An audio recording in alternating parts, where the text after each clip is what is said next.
શ્રીમદ ભાગવતના પ્રથમ સ્કંદમાં જે મધ્યમ અધિકારી શ્રોતા અને વક્તા છે એમાં નારદજી તો વક્તા છે, વ્યાસજી તો શ્રોતા છે.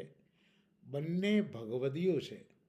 અને શ્રી મહાપ્રભુજી તત્વાર્થ દીપ નિબંધમાં આ ભગવદીય કઈ રીતે બનાય તો સમજાવે છે કે એક ભગવદીય જન્મથી જ ભગવદ કૃપાથી જન્મથી જ ભગવદીય હોય, અને બીજા પ્રકારના જે ભગવદીય છે એ ભગવદીઓ પાસે ભગવાન સાધન કરાવતા હોય છે, અને સાધનના અંતે એ ભગવદીય બને છે.